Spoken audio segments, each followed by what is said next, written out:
All right, well, we have another terrific interview for you guys today. Peter Joseph, only the founder of the Zeitgeist Movement, not a big deal. His first movie was in 2007, Zeitgeist the movie, which makes sense. Zeitgeist Addendum came out in 2008. Zeitgeist Moving Forward came out in 2011. Peter, thank you for joining us. Appreciate it. It's my pleasure. I really appreciate you having me. All right, now a lot of people might not be familiar with the Zeitgeist Movement, Sure. So let's start there. What is it? Zeitgeist Movement is a global sustainability advocacy group that essentially orients itself around economic theory and how we can change the social system to be more pliable, humane, and sustainable across the world.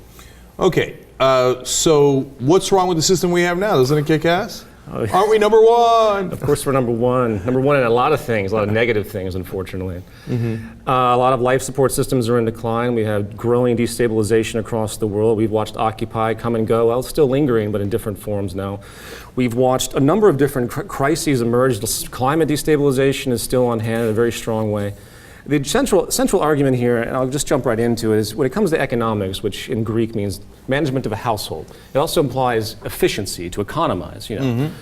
This is a natural order type of system that is natural to the earth, to the environment that we inhabit. Something science stumbled upon. You don't do certain things. You don't pollute the atmosphere by burning oil. It creates climate destabilization. We can stick with that example and extend that on to infinity as far as how we are bound by natural order laws. Nothing metaphysical about that, nothing esoteric. However, what's happened traditionally is we have a system, a market-based system, a system that's based on really old traditions of people engaging in labor, creating trade. We've developed this thing. We started with handicraft, making it very simple, and we've evolved this industry that is massive, huge, money traveling for the sake of money made for the sake of money, I should say. Wall Street, the financial system, is bigger than anything, which makes perfect sense, since at the core root psychology of this system is this notion of trade only, not social betterment. So to finish my thought, we have this natural law system, this natural law economy, which has been superimposed upon by this capitalist free market system, if you want to call it that in distinction. I use I'm going to say market economy to generalize throughout this conversation. Okay. And what's happened is that they're not in accord with each other. And the problems we're seeing in the world, both on the human level and the ecological level, is this discord. We're taking a square peg and trying to fit it into a round hole. And from here on out, it's only going to get worse across the board. I counter by saying USA, USA. Okay, all right. So seriously, why are they in discord? I mean, I think a lot of Americans would normally think, hey, look, capitalism, that's the free market. That's people trading goods and, exactly what you described. What's the discord? Well, okay. The psychological value system that underlies it. As I just alluded to, you have Wall Street and the banking system, one of the largest, most influential on growth, GDP in many different ways, the most rewarded system on the planet. This system produces nothing. The Wall Street does nothing. You can argue investment, but creatively, there's no one sitting there behind a desk at a hedge fund putting stuff together to better the world. You could remove, you could remove the entire system of finance and still generate the economy that allows us to live through factory, industrial production, and creativity. I bring that up because that the core sickness of this is a value system problem. We are seeking money and advantage only, with the side effect being social betterment whenever it happens. And that's a problem. So now the bankers would counter, and look, we've got a ton of problems in our banking system, no question about that. But they would say, look, the core of the system is essential because it allocates money and it allocates resources. So if it's more important to society that we create widget X as opposed to widget Y, we move the money in that direction so that we have more efficiency. So that's something that they do, isn't it? Well, I agree that to a certain degree. But what is efficiency really on again, this natural law ecological level? Efficiency means that you want to preserve and you want to do the best thing you can to create the best outcome you can. Efficiency is preservation, conservation to meet needs in the most strategic way. We have an electric car industry that's slowly inching its way into America. What happened to it, say, 100 years ago when the first electric car actually emerged? Why hasn't this technology been completely proliferated around the world? Why? Because industry also is greedy, stubborn, it gets established and doesn't want to change its mechanisms of profit. Across the board, and this is one of the greatest things we talk about in the movement, we are paralyzed by this value ethic. And now I'm not saying that the market system wasn't great a long time ago.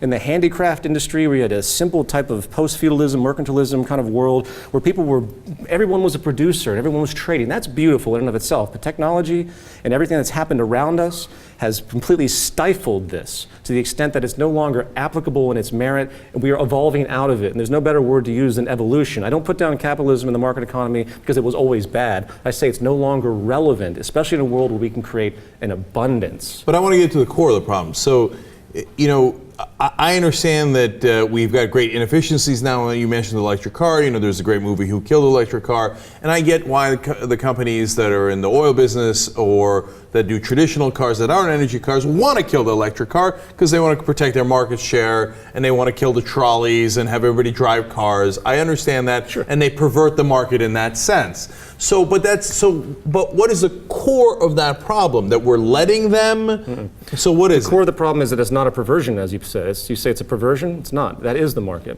Mm-hmm. Here's the thing that most economists hate that I say. The market is as free as ever. And economists that are in the free market minds, they go, whoa, what are you talking about? The economy is not free. We have protectionism, we have trade tariffs, we have all this taxation, we have all this coercion by government. And I say no. Just like feudalism was based on the land, if you go back to feudalism, it's a completely agrarian society. The entire social order was based around production of the land, the lords, nobles, ownership, peasants that controlled it. We went into mercantilism, more state concentration, the ultimate complete state coercion of mercantilism, as I'm sure you know. Capitalism comes in the exact same way, which means that the government and the legislation that's produced by government is a product of the economic theory, not the other way around. So capitalism is the economy. Economy, is the government, I meant to say. You can't deviate between the two. So when you see this corruption that people call, it's not corruption, it's the freedom of the market. I have the freedom in the market to shut you down if you have a competing product or if you have something that's going to interfere with my market share. That is the free market, not this illusion that everyone's going to compete freely and not have any inhibitions in this sort of utopian laissez-faire thing that goes on in the rhetoric you hear about. So that's trippy, and I'm not sure I agree with you. Okay, well. So let's go a little further down the rabbit hole. Sure. Okay. So if you were to take that system away, then what's an ideal system? What would replace it? It's an enormous question. Let's look at this from an evolutionary standpoint again. Every element that's happened in human society up until this point in time, every social system has been based around scarcity. It's based around the assumption that there really isn't enough to go around, right? You go back to Adam Smith, you go back to David Ricardo, you go back to Malthus, specifically Malthus, who in population theory firmly ingrained this stuff. You hear rhetoric across the board from mainstream economists that this is based on the fact that we can't provide enough for everyone, therefore we have to restrict. This is no longer true. When it comes to actual sustainable life-supporting goods, when it comes to meeting the needs of the human population, maintaining a high level of public health, and of course assuring sustainability, which you cannot talk about production in any society without talking about sustainability, because that's the long-term inhibitor when it comes to the laws of nature, we can actually create an abundance now. See, I would argue for the market and all the things that you and many others talk about if I wasn't aware of the fact that it's no longer needed with the state of science and technology. To alleviate the corruption, you have to get rid of the psychological place of it. You have to, everyone's the same, basically. Some people are not just more corrupt than others, they become that way. There's a reason, just to throw this in there psychologically, that those who have the highest wages in the world donate less to poverty, percentage-wise. There was a study done fairly recently that found that the most ruthless and the most wealthy people in the world, the most wealthy were the most ruthless. They were most likely to cut people off in traffic. And this is all common sense to us. We know that the cutthroat mentality is there.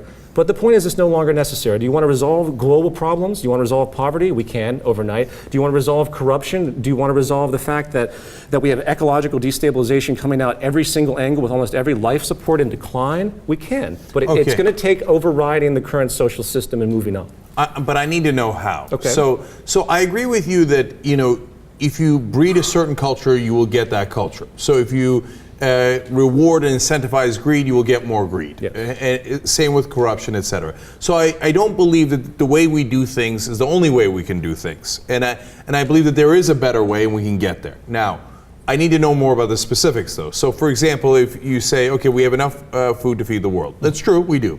The question is, how do you allocate it? So that's what I throw at you. Well, let's think about allocation.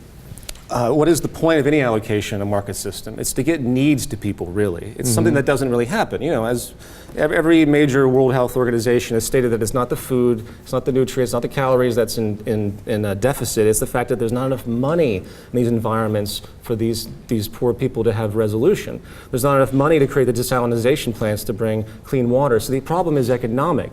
So in allocation, what does it mean? It means meeting the needs of the human population. Why should we give birth to anyone on this planet that we cannot take care of? And the fact of the matter is we can. So that's a huge subject. I could go on a massive spiel about how an entirely new social system could be generated that takes in all the needs of the entire human population at once. And probably the first thing that comes out of anyone listening to this will be communism, because that's a general reaction, but that is not what it is at all. It's actually making a society that isn't an anti-society, which is what we have now.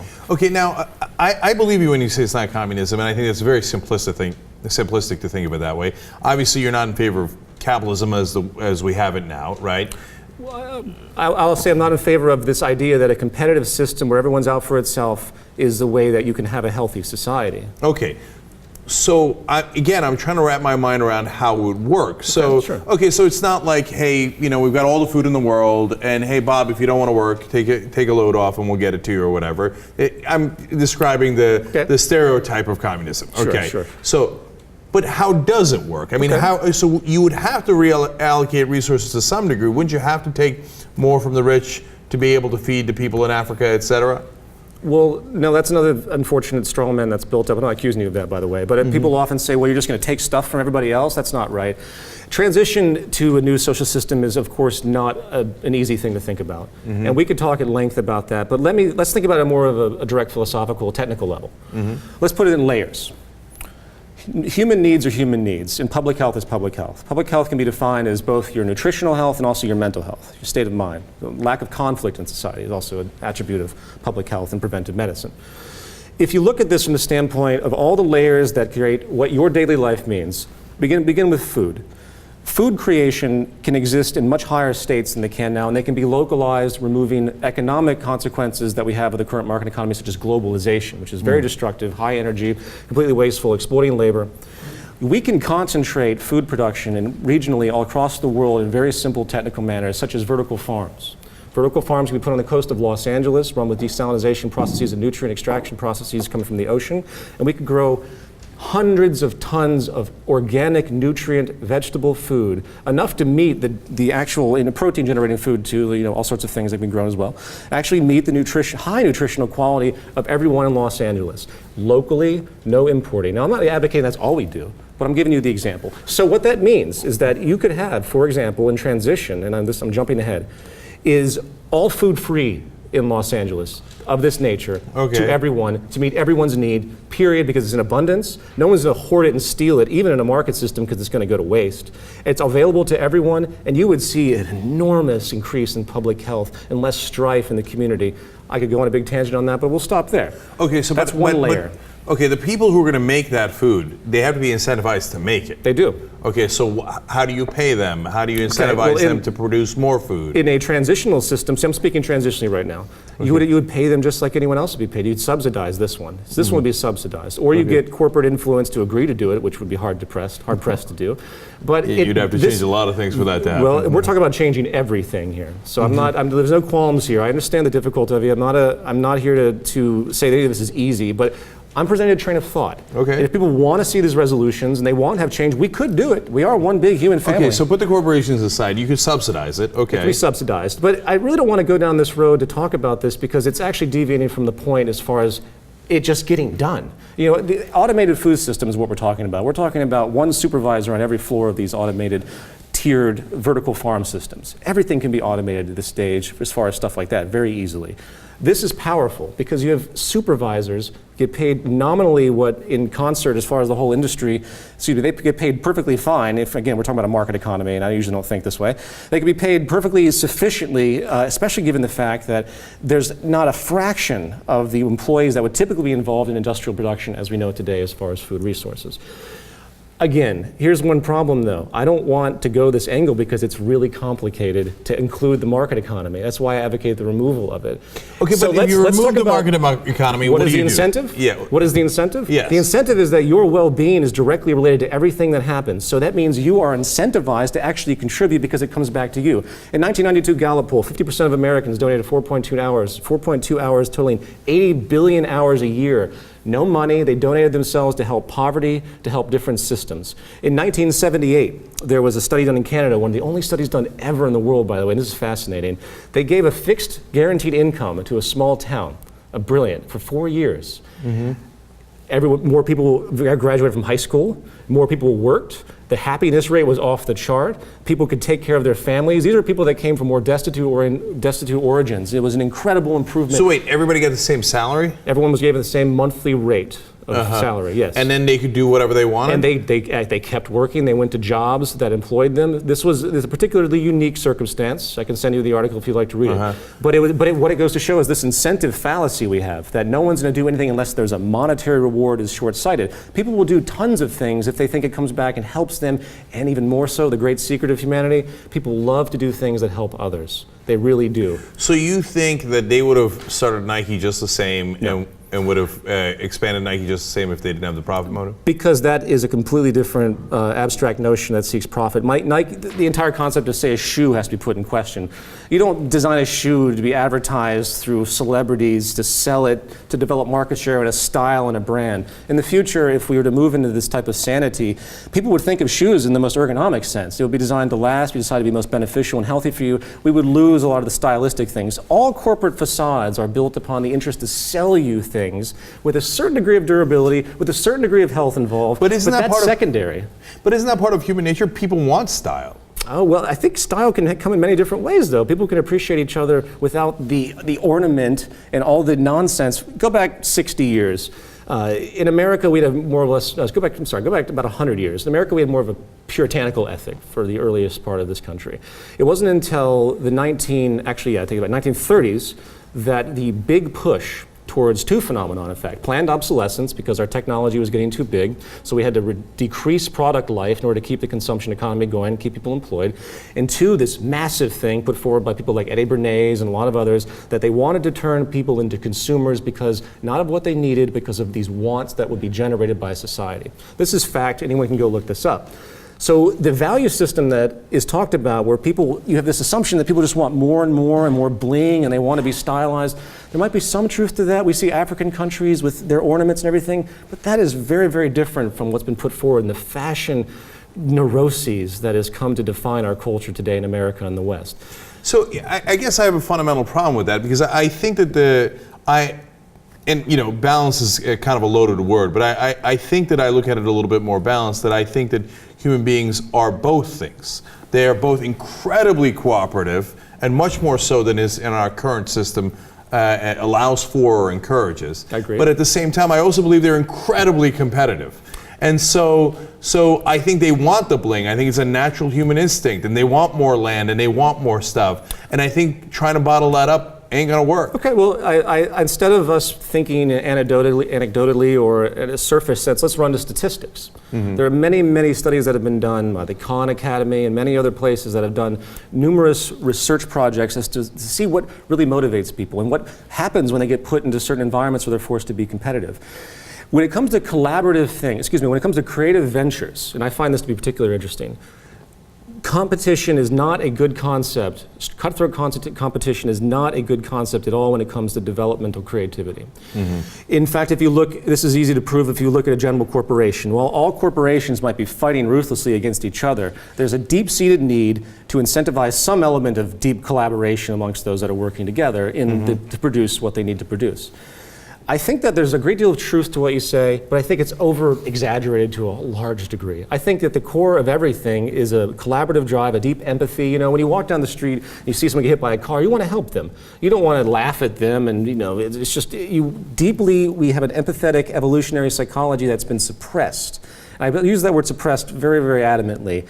I think if we were given time to fruit out a non-competitive environment, to really see that collaboration is the most rewarding. And it's not to say we're all equal, it's to say that yes, you contribute because your skill set is really good in one way, I contribute because my skill set is really good in another way, and we work together to make the best of it, not have a cutthroat personality battle because we think that one needs to be better than the other in this value system we have. Again, we have some disagreement on that, because I just think that you're right that it's been de-emphasized, and we're on the extreme end of the spectrum, and we can come much closer to the middle. But I also think that maybe I'm overgeneralizing based on myself, but I'm an incredibly competitive guy. I want to win, right? I want to win in a basketball game. I want to get the hotter girl. I was born into a deeply competitive musical environment. Everyone was as cutthroat as can be. I have deep neurological combinations of competition myself, but I understand where they come from.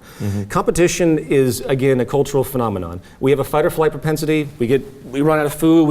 I step on your foot. You're really mad at me. Your adrenaline kicks in. A competitive mode might happen. There might be conflict.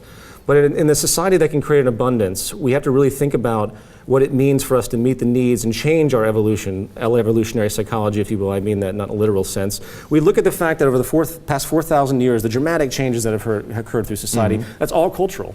Our brains have not changed that dramatically in 4,000 years. And I'll say this as one final point, as these little tangents I have, is war.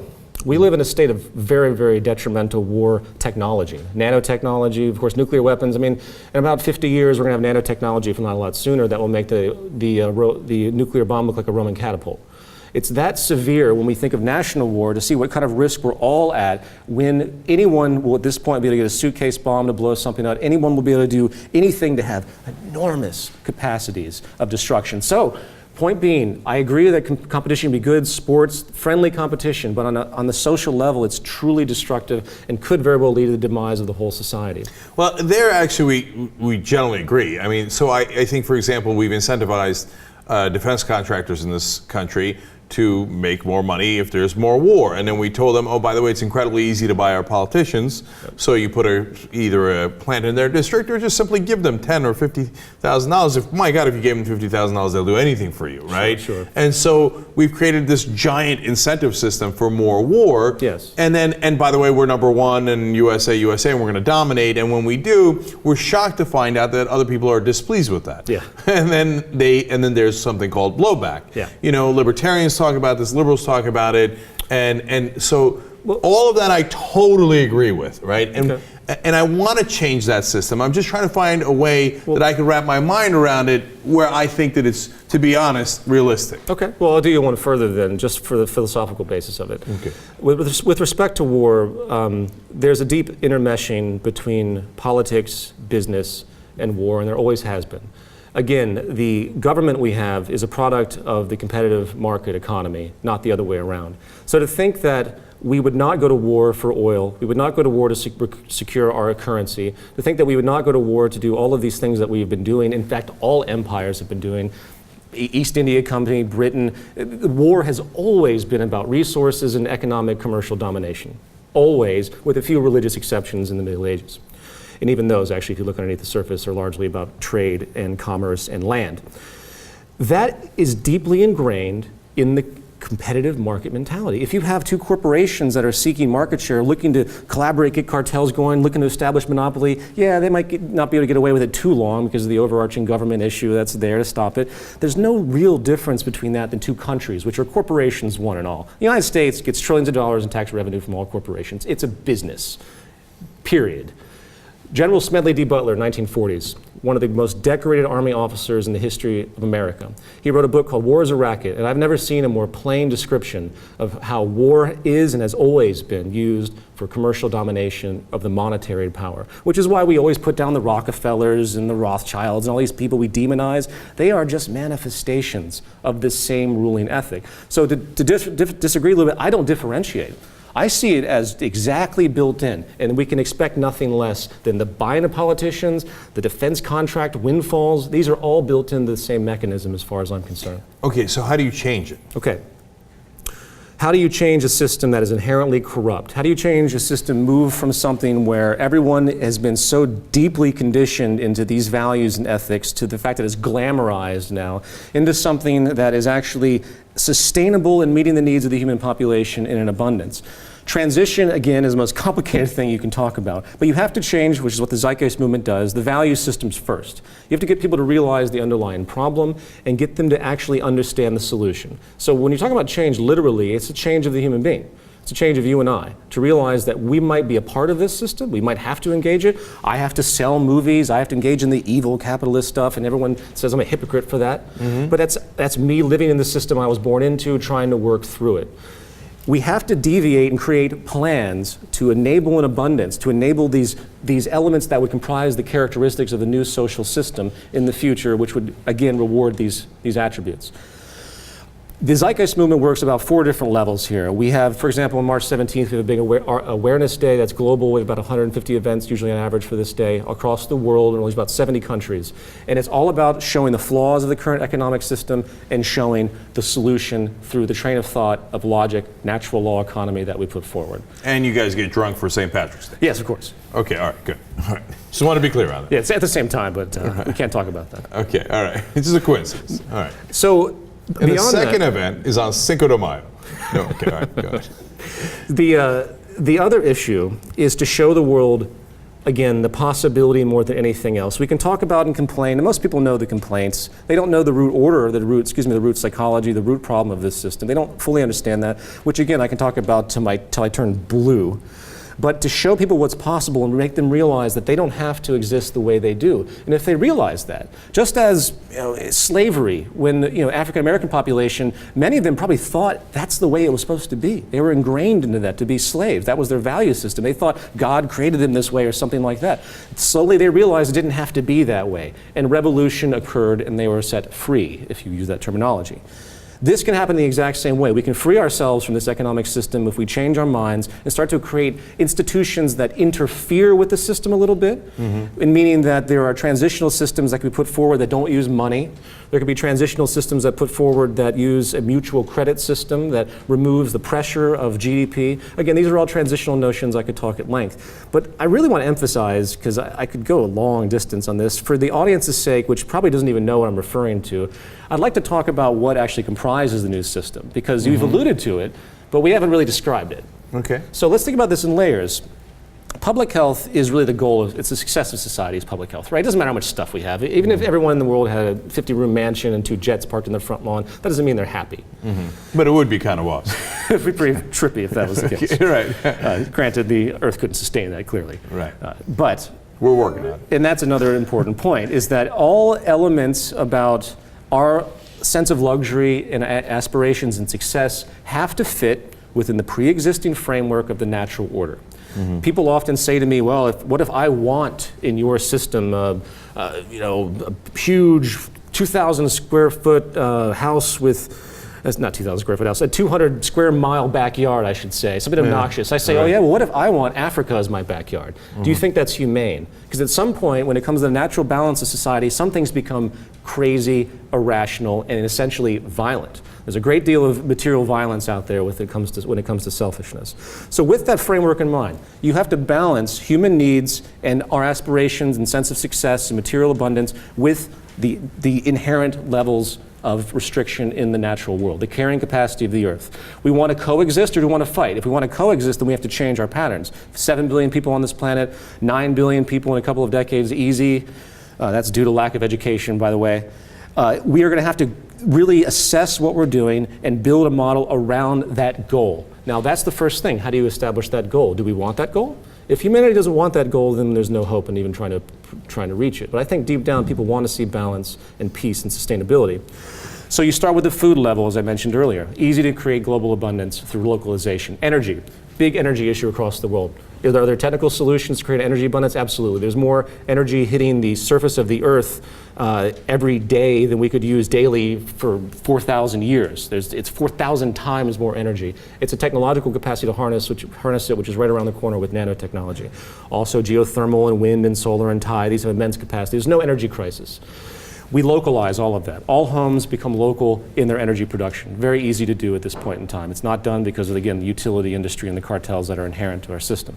And the GDP that it drives, by the way. That's very important to point out. You localize this, boom. Everyone has food and everyone has energy. Now we get to production. Now, I make it oversimplified, but it really is that simple if these industries were set up. If these mechanisms, I say industry, I mean technical mechanisms, were set up.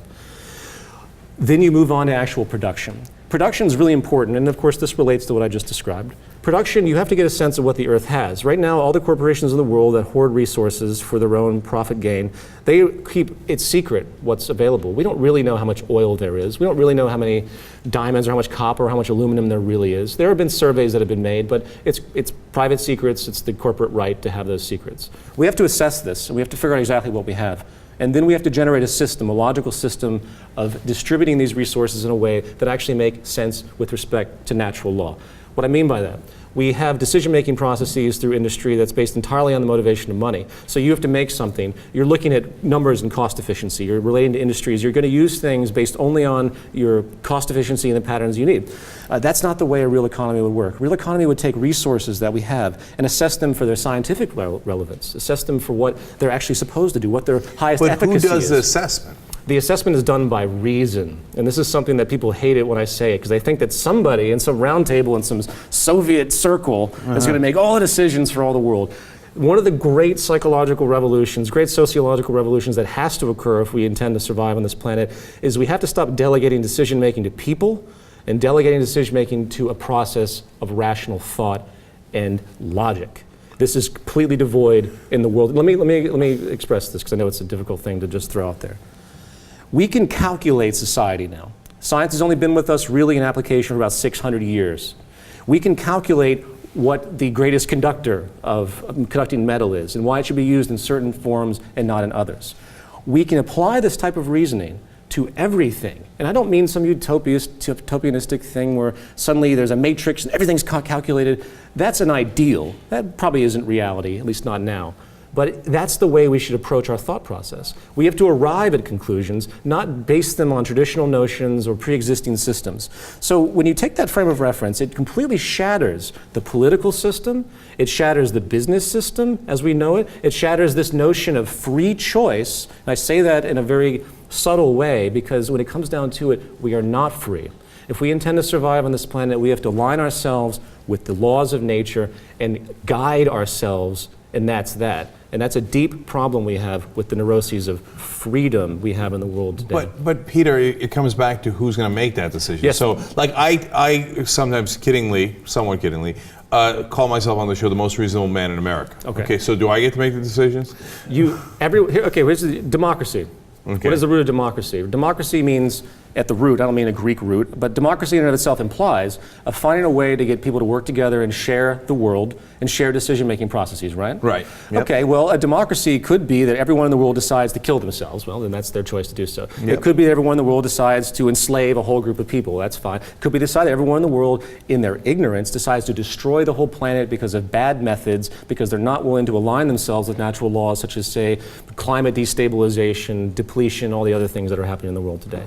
So that means democracy needs something else. It needs a guiding educational principle. It needs a frame of reference to make the democratic process reasonable, because otherwise it's just monkeys in the wild. Okay, but who gives it that? Well, like your reason can be different than my reason, and you know, look, I'm an enormous believer in logic, and I'm agnostic, and I don't believe in religion. That's a whole separate problem because we've got to overcome the fact that the world is massively religious. And that's a great point, right? But who decides what's reasonable? Well, let me finish my point. Is we have to create a system of interaction of humanity where everyone decides. Mm-hmm. Now, what I mean by that is we have this thing called a direct democracy. It's very common now. It's used in technical circles. Mm-hmm. We apply the concept of direct democracy, except it isn't people seeing a referendum. It isn't people voting on something. It's actually about the true established element of society that keeps us going, which is industry itself, not politics. Politics is a byproduct.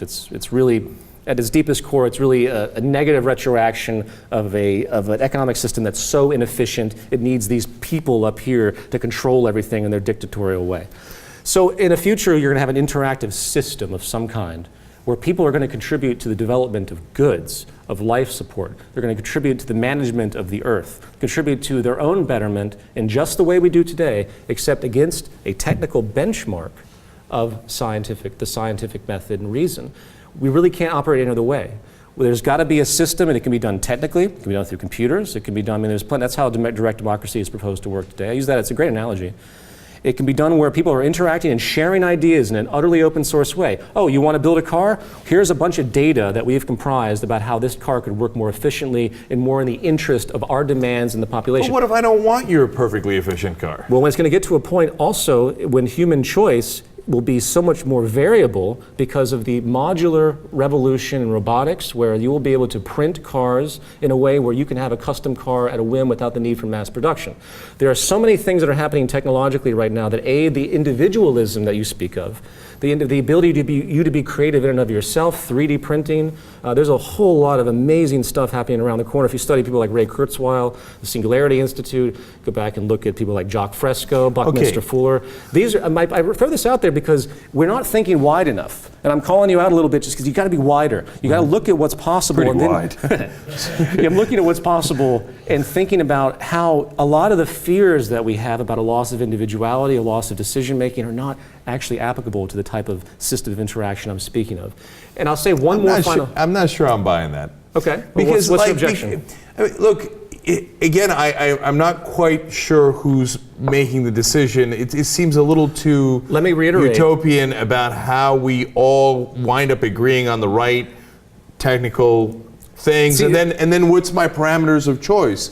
So like you've come up with this great car, except then I say, okay, but I want a different car, and then you say, don't worry about it because all the printers are going to print all the kind of cars you want. Well, let me ask you this one. How much choice do you think you really have? How much choice do any of you people think you really have in a world that's driven entirely by a corporate incentive, entirely upon mass production in a very inefficient way, producing things that, yeah, there's the illusion of difference. Everything is as 1984 as you could possibly imagine in the world today. Everything is carbon copy. Look at the average homes out there. There's very little variation. The entire infrastructure is certainly without variation. People have very little options to do tons and tons of things. I can't put solar panels on my home without an enormous amount of money. There's inhibitions across the board. So this idea, this sort of indulgence that we have, that we can exist in a way, we can't exist in a way, without the market system, because the market system enables this freedom of choice, is really a delusion. We have limited choices more than any time than we'll ever see when it comes to the future. There'll be so many more choices in the future. And there's only one final thing I'll add to that is really important. Again, I can't drill home enough, is that when we want to be sustainable, our choices are limited. And it doesn't mean that things are going to be anything less than they are now. In fact, there'll be more choices in the future. But if the choices are limited, who's the one who gets to limit them? Well, it's funny how, again, we think we live in a democracy, and you keep asking me this question, who is the person?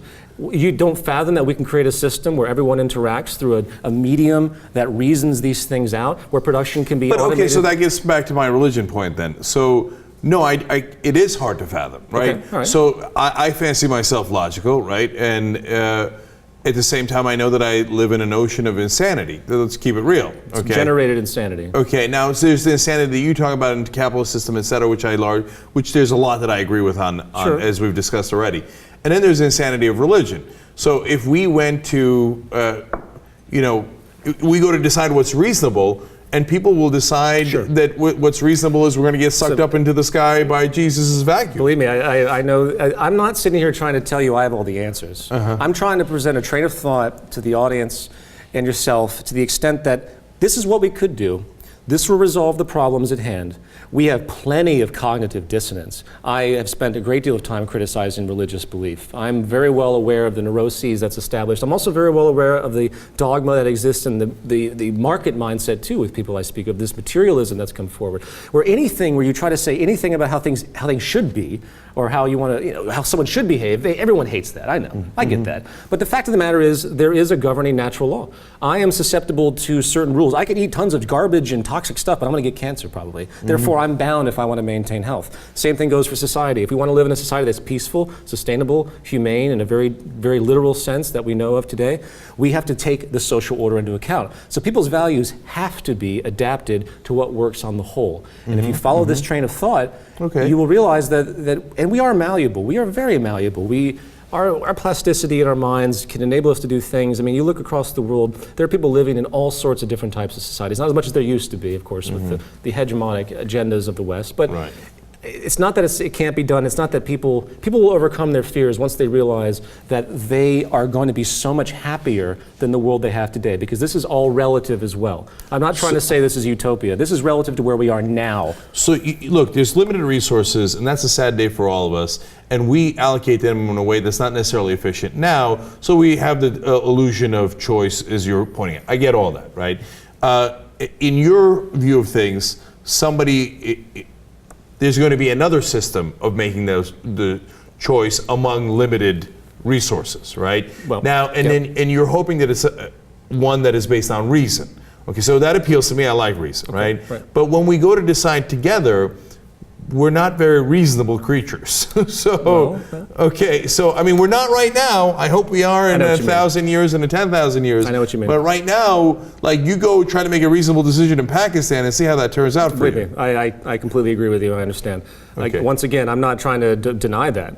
And I know that there would be an enormous amount of resistance towards anything of this nature, regardless of how reasoned, and even if you explained how beneficial it would be for everyone, especially in these impoverished, highly religious nations, how much better their lives would be if they simply conceded to these fundamental economic purposes. But that doesn't change the goal. And that doesn't mean if it doesn't happen tomorrow, it doesn't happen in a decade, it doesn't happen 100 years, it doesn't happen 1,000 years from now, it doesn't change the interest to pursue it. Because if you follow the logic, this is where we're going. And I think it will happen if we don't destroy each other and the planet beforehand. And that's nip and tuck as to which way it's going to go. Sure. So one more thing. How do people take concrete steps now? Let's assume that you live in a Western democracy. Specifically, I would say the U.S. We're in the U.S. Do you want them to take certain action in terms of the government and say, okay, let's do this instead of that? Okay, as far as transition, I'll jump right into that. The first, as I mentioned earlier, is you have to really start to inform people about what the true root problem is. Again, I have huge lectures and there's tons of documents on the root problems of economics as we know it. Then you have to inform them of the solution, get that under their belts. Then you show them what's possible. You show them they can live in a world where they only work 2 hours a week. You show them that these... Oh, get at it. Listen, I'm serious. I'm dead serious. I don't think you understand the capacity of what we're capable of technologically. This isn't to say we're going to live in the same world we live in now. We'll take this back right now. Then imagine if you took all the technology that you know of today, all the automation stuff, and you imposed it on America, or you imposed it on Europe 300 years ago. Forget the biases of the culture, forget everything.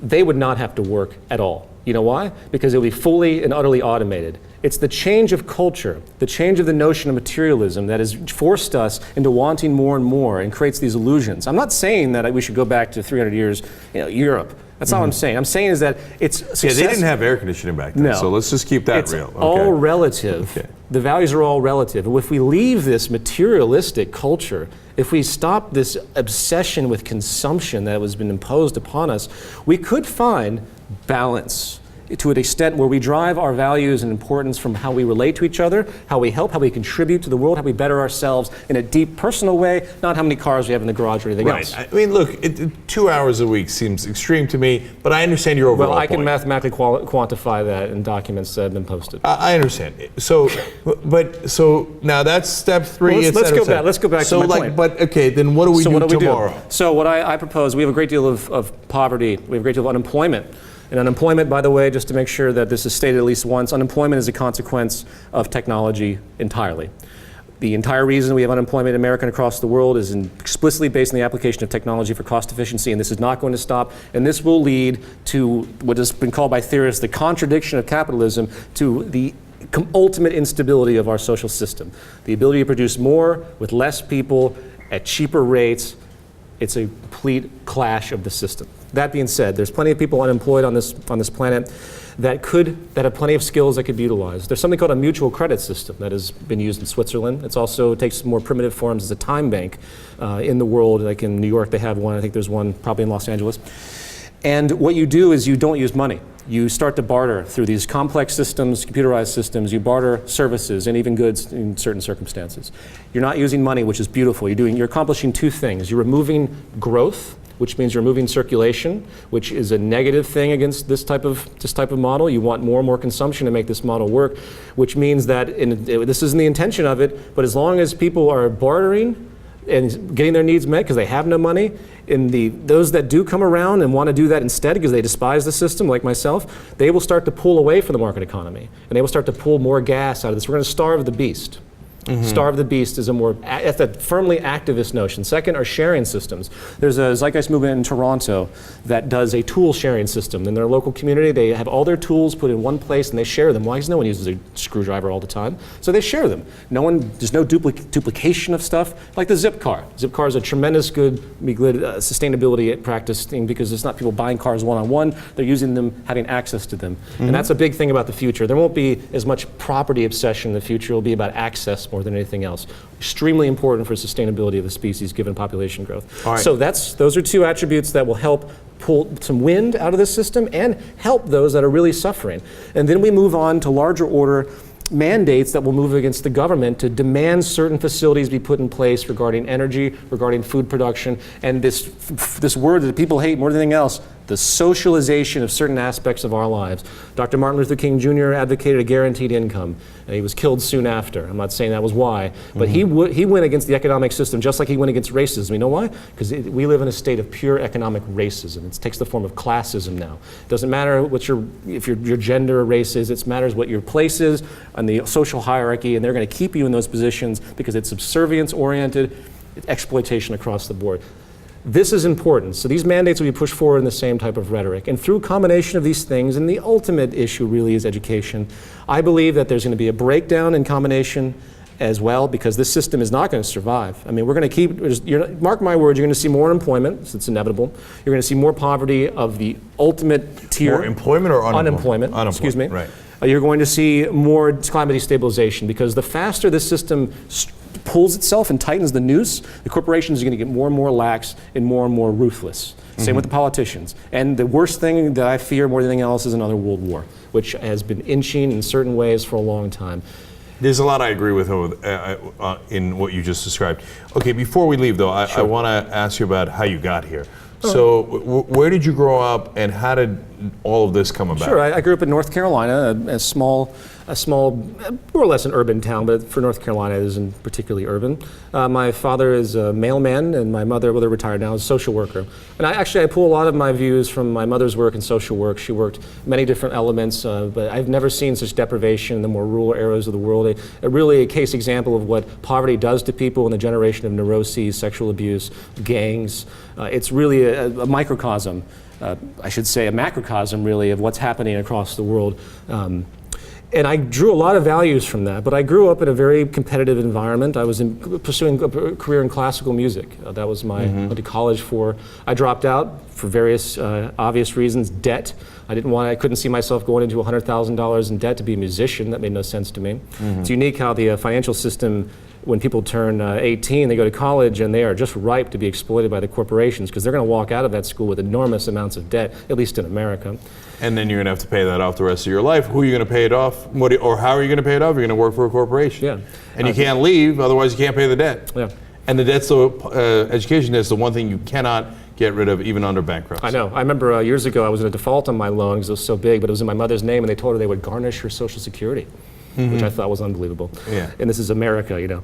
So I moved, I was in New York for many years. As of 3 years ago, I moved here, but I mainly worked in media in New York. I did my music stuff, but I was just like anyone else. I was very ruthless. I actually was an independent equity trader for about 6 years. Oh, really? Yeah. I have a lot of experience in the financial system and the advertising system. In my view, two of the worst industries on the face of the earth. Did you make good money doing that? Not particularly, because I didn't have a large capital base. Okay. You have to have high five figures to do the type of day trading I was doing. I did nominal, but I just purely private. I didn't work for any institution.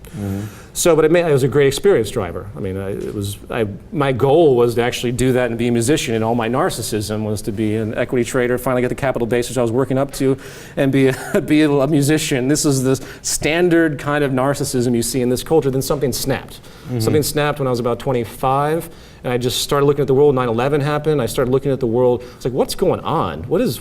It's like I woke up, if to use that cliche term. And then I made this first film as a performance piece, believe it or not, in 2007 as a catharsis. I was still working in advertising, still doing day trading.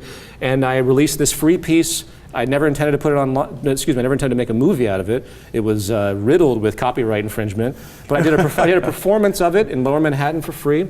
And after it was done, I threw the media on it, because it was a performance piece. I literally performed the piece with a percussion arrangement. And then I threw it up online, and out of nowhere, the whole thing went viral like there was no tomorrow. And then this started me on a path. I've been pushed into the position I'm in now. I had no intention of really attempting any of this, and everything's just been led to another, and now I feel a deep, I can't live with myself knowing what's possible in the world and seeing what we're doing, and without trying to change it. That's where I stand. All right, Peter Joseph, thank you so much for Thank joining us you. on the Young Turks. Really appreciate it. Appreciate it. Yeah.